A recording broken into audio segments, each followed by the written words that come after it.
Radhe Radhe friends. Nirjala Ekadashi की हार्दिक शुभकामनाएं आप सभी को। निर्जला एकादशी को साल का सबसे बड़ा एकादशी भी कहा जाता है और भीमसेनी एकादशी भी बोला जाता है। निर्जला एकादशी को साल में पूरे 24 एकादशी होते हैं फ्रेंड्स, और अगर आप पूरे 24 एकादशी नहीं किए हैं और सिर्फ निर्जला एकादशी का अगर आप व्रत कर लेते हैं तो पूरे साल भर के एकादशी का व्रत का पुण्य आपको मिलेगा, उसका फल प्राप्त होगा। निर्जला एकादशी का व्रत करने से पूरे साल के एकादशी का फल प्राप्त होता है फ्रेंड्स।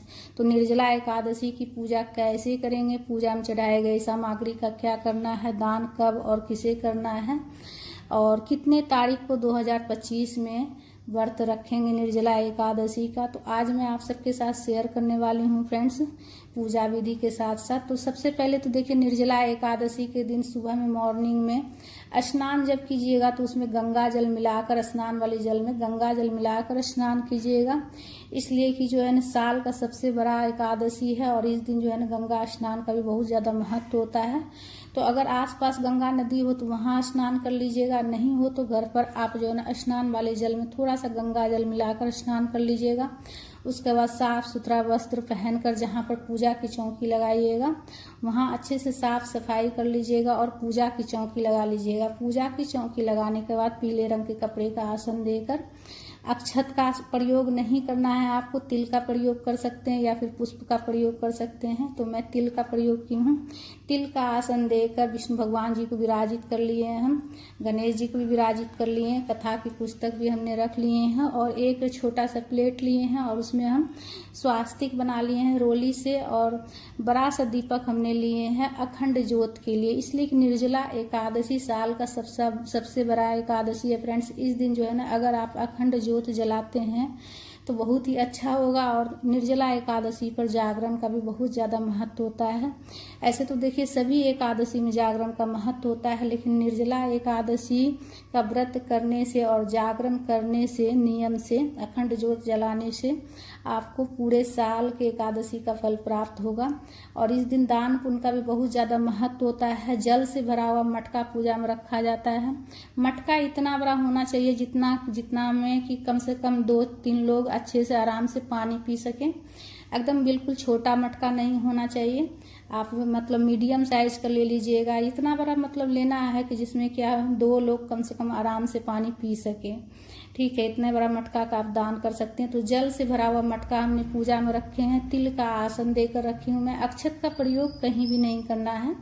उसके बाद कलावा बांध देंगे हम मटका में। कोरा जो है ना वैसे कलावा, बिना कलावा बांधे हुए कोरा मटका पूजा में नहीं रखिएगा, कलावा बांध लीजिएगा। उसके बाद ढक्कन से ढक दीजिएगा जल से भरकर।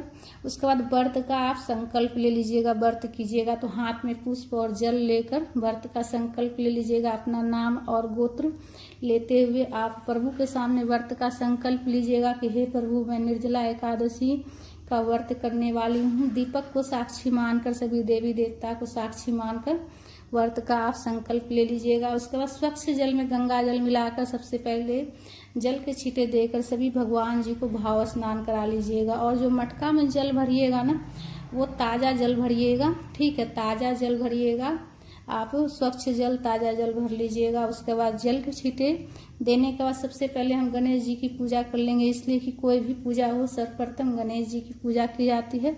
वस्त्र के स्वरूप में हम कलावा समर्पित कर लेंगे गणेश जी को, जनेऊ समर्पित कर लेंगे हम, और रोली से तिलक कर लेंगे, दुर्वा समर्पित कर लेंगे, इसलिए कि गणेश जी को दुर्वा बहुत ही पसंद है, बेहद पसंद है गणेश जी को दुर्वा। उसके बाद लाल पीले रंग का फूल गणेश जी को समर्पित कर लीजिएगा। गणेश जी का प्रिय फूल होता है गुड़हल का फूल, लाल रंग का फूल, तो लाल रंग का फूल हो तो गणेश जी को चढ़ा लीजिएगा। उसके बाद हम वस्त्र के स्वरूप में हम विष्णु भगवान जी को भी हम वस्त्र के स्वरूप में कलावा समर्पित कर रहे हैं। वस्त्र हो तो आप वस्त्र दे दीजिएगा, नहीं तो आप जो वस्त्र के स्वरूप में कलावा भी समर्पित कर सकते हैं। तुलसी की माला हो तो तुलसी की माला जो है ना पूजा में आप प्रभु को समर्पित कीजिएगा। अगर तुलसी की माला नहीं हो तो तुलसी पत्ते का माला बनाकर भी आप जो है ना प्रभु को समर्पित कर सकते हैं, चढ़ा सकते हैं, पहना सकते हैं।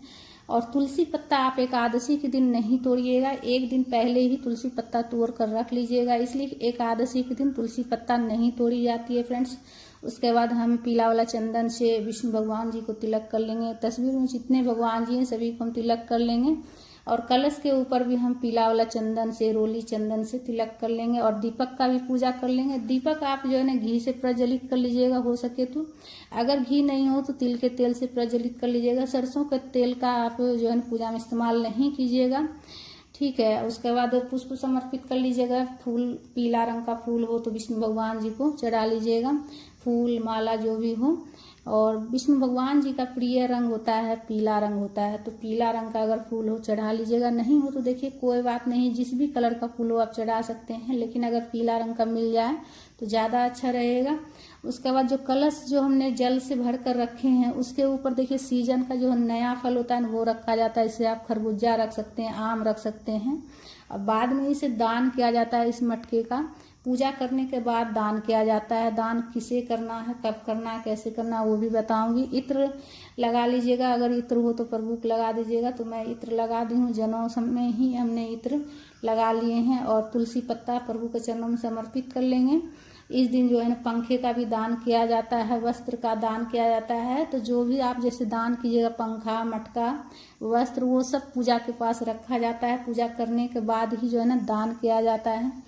तो पीले रंग का जैसे कि आप धोती दान कर सकते हैं, गमछा दान कर सकते हैं, या फिर पीला रंग का आप 1.25 मीटर कपड़ा भी लेकर आप दान कर सकते हैं। पीला रंग का आप ब्लाउज पीस भी एक लेकर दान कर सकते हैं आप। इसलिए कि विष्णु भगवान जी का प्रिय रंग होता है पीला, तो पीला रंग का ही आप ले लीजिएगा। पीला रंग का वस्त्र ले लीजिएगा और पीला रंग का वस्त्र दान किया जाता है।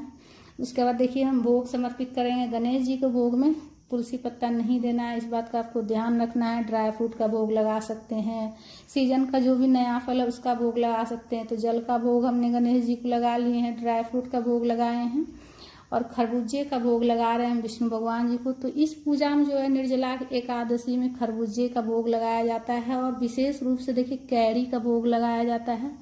और कैरी क्या करना है वो भी मैं बताऊंगी कि कैरी का क्या करना है पूजा में चढ़ाने के बाद बताऊंगी। वीडियो पूरा देखिएगा फ्रेंड्स, और आपको पूरे वीडियो में मतलब सभी जानकारी आपको मिलेगी कि पूजा में चढ़ाए गए सामग्री का क्या करना है।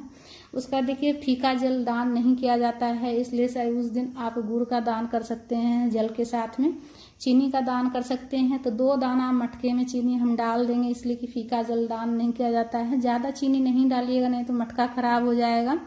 तो इसलिए हमने 2 दाना, थोड़ा सा मतलब 1 चुटकी हमने डाल दिए हैं, मटका में चीनी डाल दिए हैं। और बाकी जो है ना हमने दान करने के लिए रख लिए हैं। जितना आप अपना श्रद्धा शक्ति के अनुसार जितना आप दान करना चाहे, 100 ग्राम चीनी भी दान कर सकते हैं, 1.25 किलो भी आप दान कर सकते हैं। विष्णु भगवान जी के भोग में आप जो है तुलसी पत्ता जरूर से रख लीजिएगा। और जो दान करने के लिए जो सामग्री रखिएगा उसके ऊपर भी तुलसी पत्ता रखना है और कलश के ऊपर भी तुलसी पत्ता रख लीजिएगा। और पूजा में कुछ दक्षिणा जरूर से रख लीजिएगा, इसलिए कि हमारी पूजा में अगर कुछ कमी रहती है तो दक्षिणा रखने से उसकी पूर्ति हो जाती है। बाद में जब सामग्री आप दान कीजिएगा तो उसके साथ आप दक्षिणा भी दान कर दीजिएगा। उसके बाद धूप प्रज्वलित करके हम धूप भी दिखा लेंगे। तो बिल्कुल सरल पूजा विधि और संपूर्ण पूजा विधि मैं आप सबके साथ शेयर कर रही हूँ फ्रेंड्स। उसके बाद हाथ में पुष्प लेकर कथा पढ़ लीजिएगा, इसलिए कि हमारा जो है ना व्रत और पूजा तभी पूर्ण होता है जब हम कथा पढ़ते हैं या सुनते हैं। उसके बाद देखिए कथा पढ़ लीजिएगा और कथा में देखिए पूरा जानकारी, आप जब कथा सुनिएगा या पढ़िएगा तो उसमें पूरा आपको जानकारी मिल जाएगी।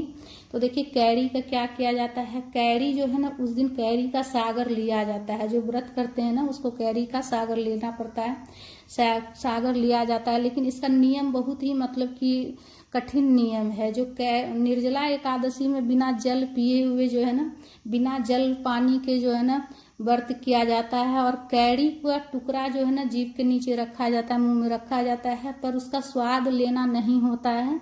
जो भी रस आएगा मुंह में उसे घोटना नहीं होता है। अगर ये नियम आप निभा पाइएगा तभी आप लीजिएगा, नहीं तो नहीं लीजिएगा, इसलिए कि पेट में नहीं जाना चाहिए, घोटना नहीं है आपको।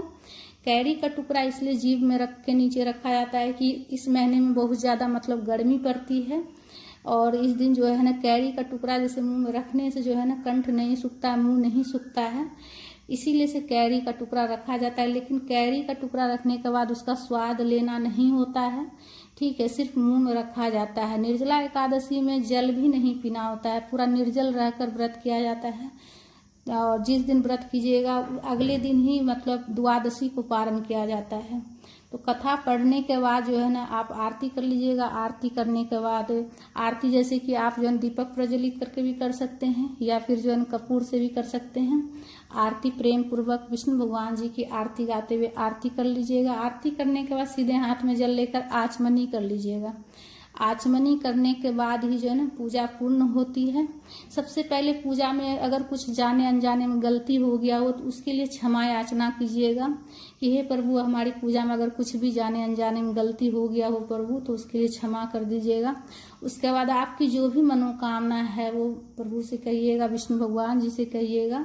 निर्जला एकादशी का व्रत करने से, नियम से व्रत करने से, जागरण करने से, अखंड ज्योत प्रज्वलित करने से जो भी मनोकामना रहती है वो सभी पूर्ण होती है। और दान का जो हमने मटका रखे हैं जल से भरा हुआ वो पूजा करने के बाद, और जो पंखा है, वस्त्र है, चीनी है, खरबूजा है, इन सब का आप जो है ना दान कर दीजिएगा। दान किसी पंडित ब्राह्मण को भी आप कर सकते हैं। आसपास कहीं मंदिर हो तो वहां जाकर भी आप पंडित जी को दान कर सकते हैं। ब्राह्मण को दान किया जाता है तो कहीं आसपास मंदिर हो तो वहां भी जाकर आप दान कर सकते हैं, या फिर ऐसे कोई आसपास में कोई ब्राह्मण रहता हो तो उनके यहाँ भी जाकर आप दान कर सकते हैं। किसी पंडित ब्राह्मण को दान किया जाता है फ्रेंड्स।